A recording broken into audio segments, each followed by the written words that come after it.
Hive mind. This is the first real challenge I had on this playthrough. Like I mentioned in the last video, this is one of the fights I had to redo because Shadowplay screwed up all of my records. Anyway, moving on. There are a number of problems I had, and I found a number of solutions in this fight.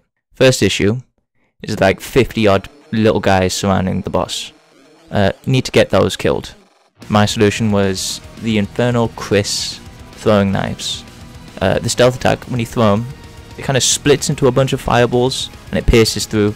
So you throw it at the boss, it doesn't matter what it hits really, it'll just pass through, hit the boss, and it'll take out a bunch of those little guys after you've thrown them enough.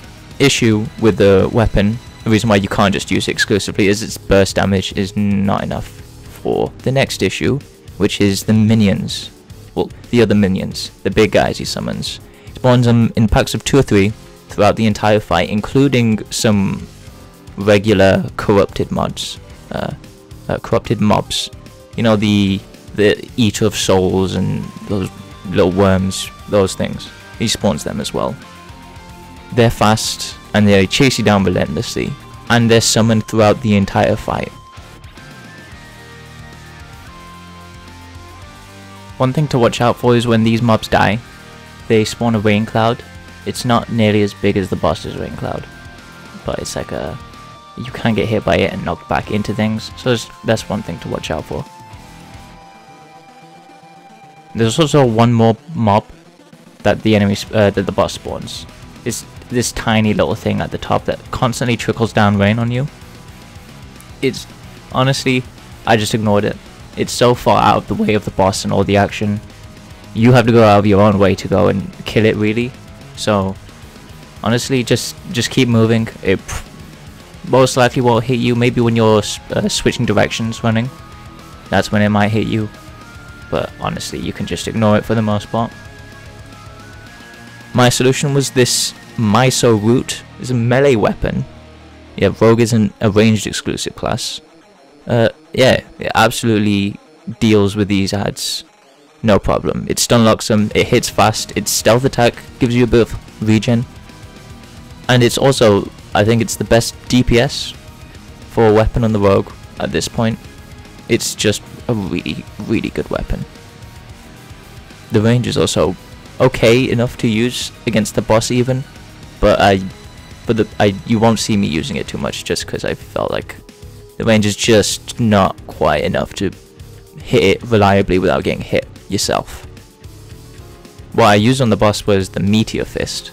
Fire a fireball and the stealth attack bounces to other minions.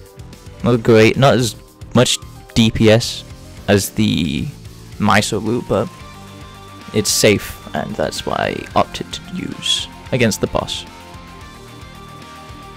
Another thing to note is even when you kill all of the little minions he spawns around him, he'll always keep about 2 or 3 around him. Like, he'll just respawn them, so you're gonna need to just live with them. Yeah, those are the problems, those are the solutions. The boss, he doesn't do much until around 50 HP, 50% HP, at which point he'll tele near you, circle around you, and then charge through. Depending on where he is around you, it's pretty simple to see how he charges through you. You should be able to figure it out from the clips. His other move is he'll tele a bit above you to the side and summon a rain cloud, which is quite large, like quite wide. And if you get hit by the rain, if you're unlucky, you can get stun locked to death. That's one thing to watch out for. But as long as you're moving already, like you're not standing still, and you just dash to the side, you should be able to make it out in time. Especially if you have Terraspark boots. Just run across. And the last move he does is he just spawns the mobs. It'll look like he's circling around you, but he'll stand still, and that's him summoning the minions. It can kind of throw you off. You might just run into him accidentally. I've done that a few times in my attempts.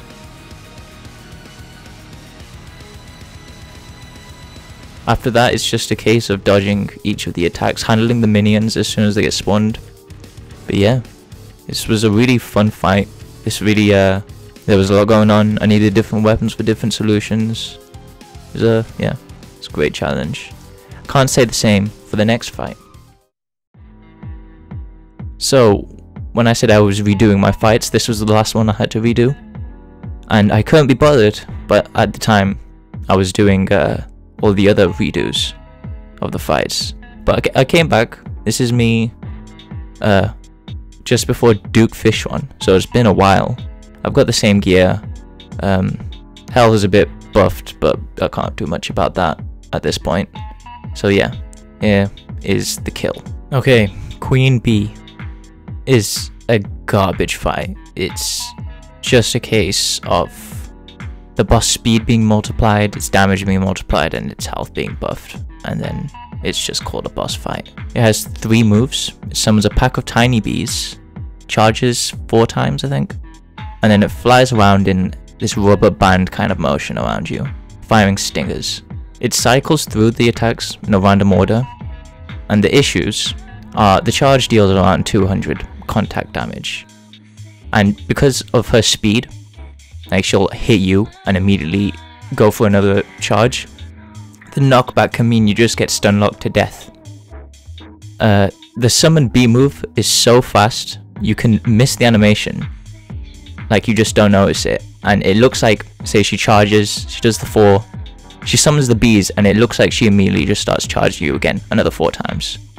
It can really throw you off with your timing rhythm, trying to move around her.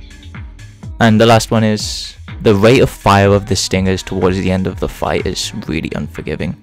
It's really difficult to find a gap between the stingers when you're trying to move side to side in the arena. The solutions, first of all, use Bezoar, the green accessory that protects from poison, because the damage will really add up. Also, the little bees, if you get hit by those, they'll also poison you.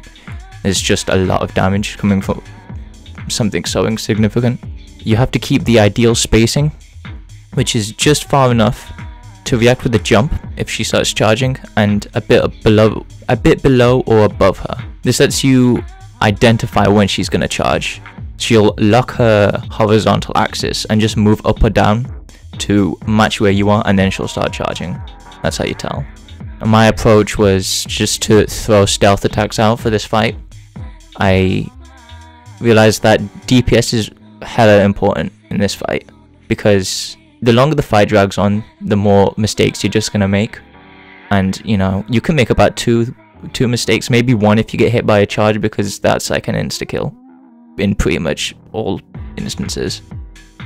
So if you're charging up a big attack and you miss it, as opposed to just throwing a bunch of small attacks, which are, say, about most of those are gonna hit, I think it's gonna have a lot less impact on your DPS. Yeah, it's a very samey fight, as in you're just moving around in the same ways. The only thing that really changes is everything just speeds up. Really, really garbage fight. Next boss is gonna be Skeletron. Got a little teaser for you here of him. And yeah, look forward to that. See ya.